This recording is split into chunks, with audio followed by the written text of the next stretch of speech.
Welcome to ETV focus channel.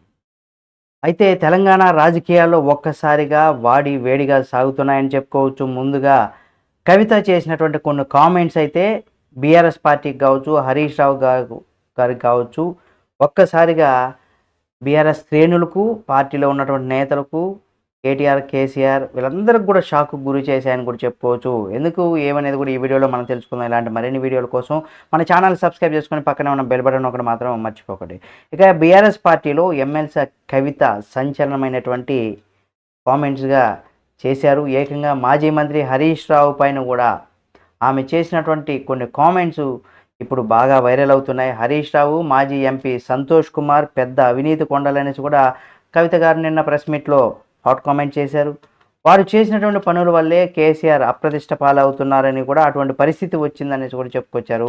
Kaleshwaram ప్రాజెక్టులో అవినీతి ఆరోపణల వెనుక వీరిద్దరూ ఉన్నారనేసి, తన తండ్రి కేసీఆర్‌కి చెడ్డ పేరు తీసుకురావడానికి వారే కారణమనేసి కూడా ఆమె మీడియా సమావేశంలో పేర్కొన్నారు. ఆయన పైన సిబిఐ విచారణ చేపట్టే పరిస్థితి రావడం తనకు ఆవేదనకు కూడా గురి చేసిందని కూడా కవిత వాపోతున్నారు. హరీష్ రావు, సంతోష్ కుమారు సీఎం రేవంత్ రెడ్డితో కుమ్మక్కయ్యారని కూడా, అందుకే కాంగ్రెస్ ప్రభుత్వం వారిని కాకుండా కేసీఆర్నే టార్గెట్ చేసిందని కూడా కవిత ఆరోపిస్తున్నారు. కేసీఆర్ అవినీతి ముద్ర పడడం చూసి తన గుండె మండిపోయిందనేసి కూడా కవిత గారు కన్నీరు పెట్టుకున్నారు. తన తండ్రి డబ్బు వెనకాల పరిగెత్తలేదనేసి కూడా ప్రజల కోసమే పనిచేశాడని ఆమె తెలిపారు. అయితే కవిత చేసినటువంటి ఈ కామెంట్స్ ఏవైతే ఉన్నాయో రాష్ట్ర రాజకీయాల్లో కూడా సంచలనంగా మారాయని కూడా చెప్పుకోవచ్చు. దీంతో ఆమె పైన కేసీఆర్ కొంత గురున ఉన్నట్టుగా కూడా తెలుస్తుంది. అంటే కోపంగా ఉన్నట్టు కూడా తెలుస్తుంది. కవిత తీరుతో పార్టీ మరింత నష్టం జరిగే లోపే ఆమెను పార్టీ నుంచి కూడా సస్పెండ్ చేయాలని కూడా ఆలోచనలో ఉన్నట్టుగా కూడా తెలుస్తుంది. మరి అధిష్టానం అంటే బీఆర్ఎస్ పార్టీ అధిష్టానం ముఖ్యంగా ఆ నిర్ణయం తీసుకునే దిశగా కూడా ఉన్నట్టు తెలుస్తుంది. పార్టీ నుంచి కవితను సస్పెండ్ చేయడమే ఖాయం అనేసి కూడా వార్తలు వినిపిస్తున్నాయి. అయితే బీఆర్ఎస్ వర్గాల్లో జోరుగా ఈ ప్రచారం సాగుతుంది.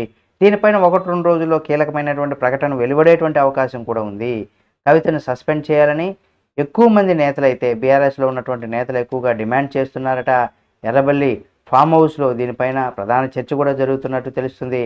రాజకీయ వర్గాల్లో ఈ రకమైనటువంటి ప్రచారం అయితే సాగుతుంది. మరి బీఆర్ఎస్ నుంచి కవిత సస్పెండ్ చేస్తే ఆమె ఏం చేయబోతున్నారనేది కూడా ఇక్కడ ఒక హాట్ టాపిక్గా మారిందని కూడా చెప్పుకోవచ్చు. గతంలో కూడా మనం తెలుగు ఫోకస్ టీవీ ఛానల్లో చెప్పడం జరిగింది. కవిత గారు త్వరలో రాజకీయ పార్టీ పెట్టబోతారని.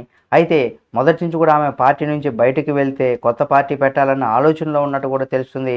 తెలంగాణ జాగృతి పేరుతో ఆమె కొత్త పార్టీని కూడా పెడుతున్నట్టుగా కూడా తెలుస్తుంది. ఇందుకు సంబంధించిన రిజిస్ట్రేషన్ కూడా పూర్తయినట్టు ఒక ప్రచారం అయితే జరుగుతుంది. మరి కేసీఆర్ ముఖ్యంగా బీఆర్ఎస్ నుంచి కూడా సస్పెండ్ ఆర్డర్ వచ్చాక ఆమె పార్టీ పేరు కూడా ప్రకటించే అవకాశం ఉందని కూడా తెలుస్తుంది. మరి చూడాలి ఏం జరుగుతుందనేది కూడా. ఇది ఎలా ఉంటే కవిత వ్యాఖ్యలు బీఆర్ఎస్ గట్టి కౌంటర్ ఇచ్చిందని కూడా చెప్పుకోవచ్చు. హరీష్ రావుకు మద్దతుగా ఇక్కడ అరడజను బుల్లెట్ అంటూ కూడా సోషల్ మీడియాలో పోస్టులు పెట్టింది. పార్టీ మీడియా గ్రూపుల నుంచి కూడా కవిత వీరవను తొలగించడం, అంటే ఆమెని పార్టీ గ్రూపుల నుంచి కూడా తొలగించడం ఆమెకు షాక్ ఇచ్చిందని కూడా చెప్పుకోవచ్చు. ఏది ఏమైనా ఇప్పుడు కవిత గారు చేసినటువంటి కామెంట్స్ ఇటు కాళేశ్వరం ప్రాజెక్టుకు సంబంధించి, అటు కేసీఆర్ గారు ఇక్కడ సిబిఐ ఎంక్వైరీకి, ఇవన్నీ కూడా ఉన్నటువంటి సందర్భంలో కూడా ఈమె చేసినటువంటి వ్యాఖ్యలు ముఖ్యంగా బీఆర్ఎస్ పార్టీకి ఒక గట్టి షాక్ అని కూడా చెప్పుకోవచ్చు. దీంతో ముఖ్యంగా హరీష్ రావు గారికి పెద్ద షాక్ అని చెప్పుకోవచ్చు. మరి ఈ వ్యాఖ్యల వెనక వాస్తవం ఉందా లేదా, అలాగే ఎటువంటి ఆధారాలతో అన్నారు, లేకపోతే నిజంగా వాస్తవంగా ఉందా, ఈ ఆరోపణల వెనక నిజాలు ఉన్నాయా లేవా అనేది తెలియాలంటే కూడా ఏదైనా ఎంక్వైరీ చేసి దీంట్లో అసలు దోషులు ఎవరు, దీని వెనకున్న వాళ్ళు ఎవరైనా కూడా తెలియాల్సి ఉంది. ఏది ఏమైనా కవిత గారు చేసినటువంటి కామెంట్స్ బీఆర్ఎస్ పార్టీకి కోలుకోలేని దెబ్బను కూడా చెప్పుకోవచ్చు. మరి తెలంగాణ రాజకీయాల్లో బీఆర్ఎస్ పార్టీ భవిష్యత్తు ఎలా ఉండబోతుంది, కవిత గారి భవిష్యత్తు ఎలా ఉండబోతుంది అని కూడా చూడాలి. ఈ వీడియో మీకు నచ్చితే లైక్ చేయండి. మరిన్ని వీడియోల కోసం మన ఈటీవీ ఫోకస్ ఛానల్ని సబ్స్క్రైబ్ చేసుకుని పక్కనే ఉన్న బెల్ బటన్ ఒకటి మాత్రం మర్చిపోకండి.